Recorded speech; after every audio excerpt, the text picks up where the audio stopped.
Real ఎస్టేట్లో IT ఎంప్లాయీస్కి best option ఏముంటాయి సార్? సో ఇన్వెస్ట్మెంట్ చేస్తే ఉంటుందా, లేకపోతే పెట్టుబడి లైక్ ఎలా ఉంటుంది వాళ్ళకి తీసుకుంటే?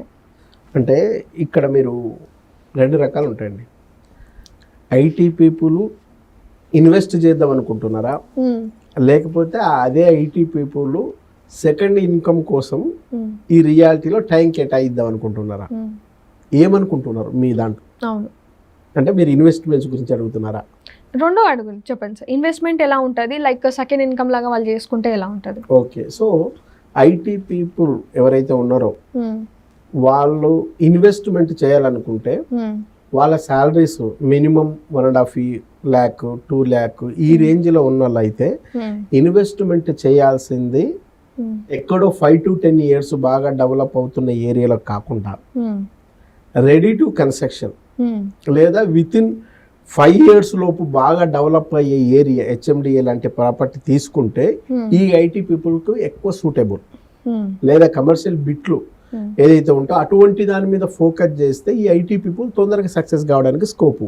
ఎందుకంటే వీళ్ళు రేపు లోన్కి వెళ్తే కూడా వీళ్ళకి దాదాపు 60 lakh 70 lakh 80 lakh ఇవ్వడానికి కూడా చాలా బ్యాంకులు ముందుకొచ్చే అవకాశం ఉంది ఈ రకమైన శాలరీ ఉన్నప్పుడు. అంటే ఇంత పేయింగ్ కెపాసిటీ ఉన్నప్పుడు వీళ్ళెళ్ళి ఎక్కడో 10 years అయితే డెవలప్ అవుతావు అనే ఏరియాలో ల్యాండ్ తీసుకోవడం అనేది అంత ప్రిఫరబుల్ కాదు వీళ్ళకు.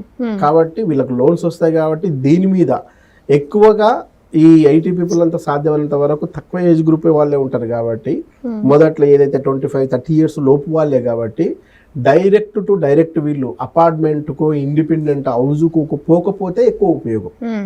ఎందుకంటే వన్స్ ఒకసారి ఈఎంఐ చట్రంలో ఇరుక్కుంటే దాదాపు 20 years నీకు ఇష్టం ఉన్నా లేకపోయినా 20 years ఈఎంఐ పే చేస్తూనే ఉండాలి.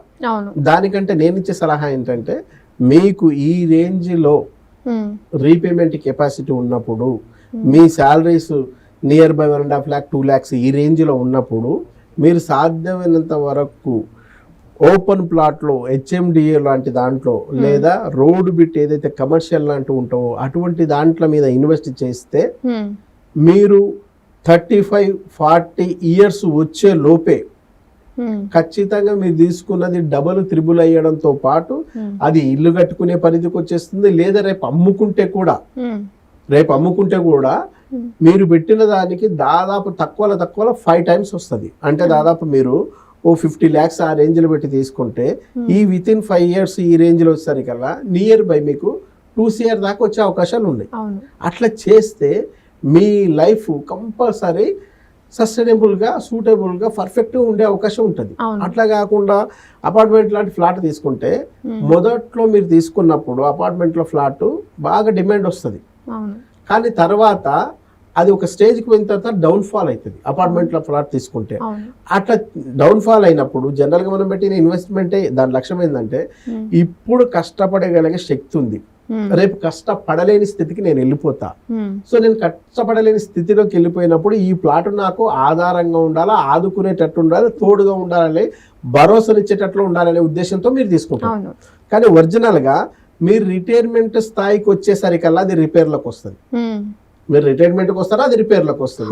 సో ఆ రిపేర్లకు డబ్బులు ఎక్కడి నుంచి వస్తాయి? మీకు ఆల్రెడీ రిటైర్ అయిపోయారు. తర్వాత ఒకవేళ దీన్ని కొంతకాలం దాని లైఫ్ కూడా అయిపోతుంది కాబట్టి దాన్ని డిస్మర్సల్ చేసి కూల్ చేయాలి. కూల్ చేసినప్పుడు మీరు ఇల్లు కట్టుకోవాలనుకుంటే ఇండిపెండెంట్ కట్టుకోలేరు, ఎందుకంటే అది అందరికి సంబంధించిన ప్రాపర్టీ అపార్ట్మెంట్ మొత్తం అనేది. సో అక్కడ యూడిసిఎస్ ఏదైతే అన్డివైడెడ్ షేర్ చేస్తే మీకున్న ఏ డబుల్ బెడ్రూమ్ 3 bedroom అనుకుంటే దాంట్లో నుంచి యూడిఎస్ కింద మీకు పర్ స్క్వేర్ యార్డ్ కింద ప్లాన్ చేస్తే మహా అనుకుంటే మీకు 30 square yard వస్తుంది. మీకు ఆ 30 square yard మీరు ఇల్లు కట్టుకుంటారా? లేదు. ఫోన్ మీరు కట్టుకుంటావా? Gated community ఒప్పుకుంటుందా? మరి అప్పుడు మీరు మళ్ళీ తిరిగి కన్స్ట్రక్షన్ చేయాలంటే మీకు బ్యాంకులు లోన్ ఇస్తాయా? కాబట్టి అటువంటి తప్పిదాలకు మీరు పోకుండా మొదట్లోనే ఇండిపెండెంట్గా ఇల్లు కావాలనుకుంటే మీరు ఓపెన్ ప్లాట్ మీద ఒక 5 సంవత్సరాలు కరెక్ట్ ఫోకస్ చేసి ఏడన్నా తీసుకుంటే మీరు లైఫ్ లాంగ్ 300 గజాల ప్లాట్ తీసుకున్నాను అనుకోండి, దీన్ని అమ్మేస్తే ఇవే డబ్బులతోటి హైదరాబాద్ లాంటి చోట్ల డైరెక్ట్ ఇల్లే వచ్చే అవకాశం ఉంది. ఇది లైఫ్ లాంగ్ మీకు పనికొచ్చేది. ఈఎంఐలు కట్టాల్సిన అవసరం లేదు, డైరెక్ట్ ఇల్లే ఉంటది. కాబట్టి ఆ ఇంట్లోనే ఇంకో 2-3-4 ఫ్లోర్లు వేసిండ్రు అనుకోండి, రెంట్కి ఇచ్చుకుంటే ఆ రెంట్లతోటి మీరు హ్యాపీగా లైఫ్ లాంగ్ సుకూన్గా బతకొచ్చు.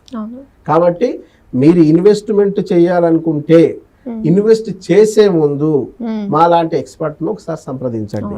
అట్లా చేయడం వల్ల మీ బడ్జెట్, మీ రిక్వైర్మెంట్ దానికి అనుగుణంగా మనం ప్లాన్ చేయొచ్చు.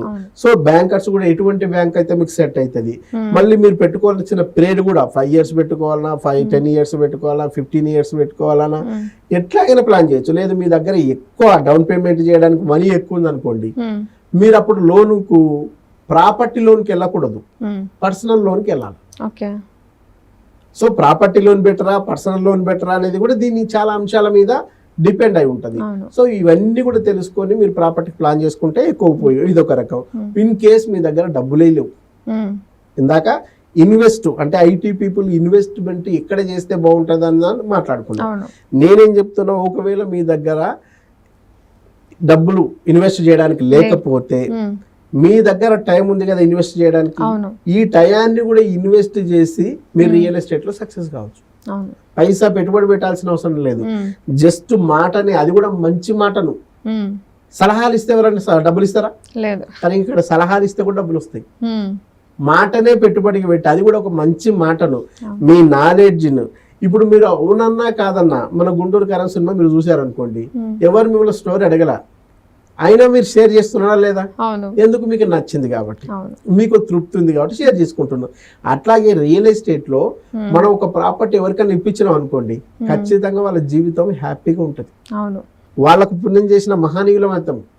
సో ఇటువంటి నువ్వు వచ్చి డైరెక్ట్ ఇప్పుడు షాద్ నగరే ఉంది అనుకోండి, షాద్ నగర్ లో బెంగళూరు హైవేలో ఏం డెవలప్మెంట్ ఉంది ఓ రోజు చూడండి. అక్కడ మైక్రోసాఫ్ట్ డేటా సెంటర్ ఎందుకు వస్తుంది, అమెజాన్ డేటా సెంటర్ ఎందుకు వస్తుంది, జాన్సన్ ఎందుకు వచ్చింది, పిఎన్జి ఎందుకు వచ్చింది, ఏషియన్ పెయింట్ ఎందుకు వస్తుంది, మెడ్జస్టోన్ ఎందుకు వచ్చేసింది, ఎరోలైట్ ఎందుకు వచ్చేసింది, అట్లాగే ఎలికట్ట దగ్గర సెజ్ ఎందుకు వచ్చింది, బాలానగర్ లో సెజ్ ఎట్లా వచ్చింది, ఆ పక్కనే ఉన్న బురుగుల దగ్గర సెజ్ ఎట్లా ఉంది, ఆ పక్కకు పోతే కడతాల దగ్గర ఎట్లా సెజ్ వచ్చింది. ఈ ఏరియా కలిపితే దాదాపు 12 లక్షల మందికి ప్రత్యక్షంగా ఉపాధి ఎట్లా వస్తుంది, వాళ్ళ మీద డిపెండ్ అయ్యి ఇంటికి 4 చొప్పున ఉంటే దాదాపు 48 లక్షల మందికి ఎట్లాగా అక్కడ కొత్త జనాలు పుట్టబోతున్నారు. 48 లక్షల మంది జనాలు అక్కడ పెరిగితే షాద్నగర్ మరో సైబరాబాద్ గా ఎట్లా మారబోతుంది, అదొక మళ్ళీ జిల్లాగా ఎట్లా అవతరించబోతుంది, ఆ పక్కన ఉన్న శంషాబాదు కనెక్టివిటీ ఎట్లా ఉంటుంది, ఇవన్నీ మీరు తెలుసుకొని ఈ విషయాలు మీ పక్క వాళ్ళకి, మీ కొలీగ్స్కో, మీ కామ్దాన్ లో ఉన్న మీ ఫ్రెండ్స్కో, లేకుంటే రిలేషన్ చెప్తూ ఉంటే, అరే నీకు ఎప్పుడు ఐటీ గురించి తప్ప సమాజం గురించి తెలియదు అనుకున్నా, ఇంత అద్భుతంగా చెప్తున్నావు, ఎలా సాధ్యమైంది అడిగినప్పుడు నీకు గౌరవం పెరుగుతుందా లేదా? ఇంటికాడ ఉంటే ఏముంటుంది, ఓ సాటర్డే సండే ఇంటి దగ్గరే కూర్చొని ఇబ్బంది పడే కంటే బయటికి రండి, బయట ప్రపంచంలో ఫ్రెష్ ఎయిర్ తీసుకోండి, ఫ్రెష్ నాలెడ్జ్ తీసుకోండి, మీకు కూడా మంచి గౌరవం పెరుగుతుంది. గౌరవం పెరగడంతో పాటు మీ ఇన్కమ్ లెవెల్ కూడా పెరుగుతుంది. మనం అనుకుంటున్నాం నేను చాలా బిజీ అనుకుంటున్నాం, ఎక్కడ బిజీ? నిజంగా మనం బిజీయా? ఫోన్ లో బిజీయా? ఎగ్జాక్ట్ చెప్తున్నా. ఈ మధ్య కాలంలో ఒక సర్వే చేస్తే వైఫ్ తో కేటాయించే టైం కంటే వైఫ్ తో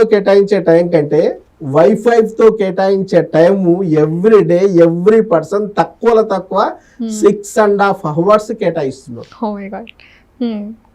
మరి బిజీ అయితే ఇట్లా ఫోన్ తో ఎట్లా కేటాయిస్తున్నావు? నేనేమంటున్నా, ఆ 6.5 hours ఏదైతే ఉందో అందుట్లో ఓన్లీ నాకు 2 hours ఇవ్వండి.